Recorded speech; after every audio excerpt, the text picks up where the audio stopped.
Aloha! My name is Petra and I'm from Eat Juicy and I'm here to show you how to make a really amazing, super simple and inexpensive pesto. This is something that I have in my fridge at all times. It's pretty much a staple for me and I just keep it in my fridge and pull it out for eggs, for putting on rice, for putting on quinoa, for putting into wraps, for just putting it onto sandwiches. So it's something that you can use all the time.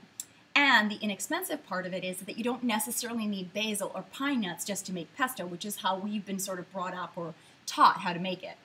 So what I love to do is, I do have basil in here right now, but what I also love is I love using parsley. So parsley alone just makes a really tasty pesto. And then sometimes I'll add some cilantro or even kale and make a beautiful green pesto with that. So in here I've got basil and parsley. Then, instead of pine nuts, I actually use almond butter or peanut butter, and I'll put a dollop of this into this mixture. And this just gives it that little bit of peanutty taste. It doesn't have to be, it's like maybe a teaspoon like that. So it doesn't have to be pine nuts, which can be kind of expensive. And then I like to put a little bit of lime or lemon. Sometimes if you put too much, it can make it quite lemony. So, you know, do it, I guess, try it out. What the lime and the lemon does as well is it prevents the pesto from browning, so it can stay nice and green within my fridge, and so I can use it for, you know, a couple days. It can last up to a week, which is great, and I can use it throughout the week. And then what I add is a really great, you know, extra virgin olive oil. So just a really yummy olive oil because you want it to taste really good. And probably in something like this, maybe even up to a cup of olive oil, and it's not really that bad for me because it's pure olive oil and I'm using it as a good oil and I'm spreading it all over stuff, so a whole cup in here is not really that big of a deal because you're only using a small amount anyway. So I'm just going to blend this up. It's going to be a little noisy. I'm just going to process all into a yummy paste. And you'll notice that if it's not creaming up, it just means that you don't have enough olive oil.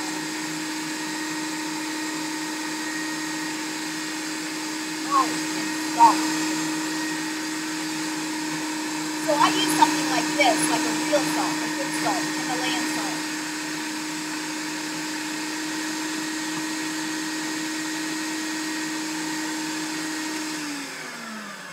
That's pretty much it. Our pesto's done. So I might scrape off the sides and do this again a couple times, but as you can see, you've got a pesto right away.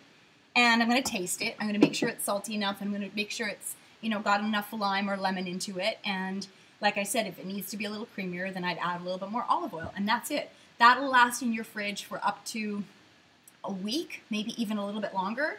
And the lemon or the lime helps preserve that, so make sure you put that in. And I don't like to use raw garlic. I'm not a big fan of eating raw garlic. It doesn't work that well in my system, so you don't necessarily have to put garlic in your pesto. That way, when you have it for all your different meals, you don't have to have garlic breath with it, which is great. So that's an easy pesto how to make. Let me know how that goes. Eventually, when my website's up and running, then you can stick that on post some comments on my website and let me know what you guys think of this incredible, yummy, super simple, inexpensive, staple in your fridge pesto. Have an awesome day.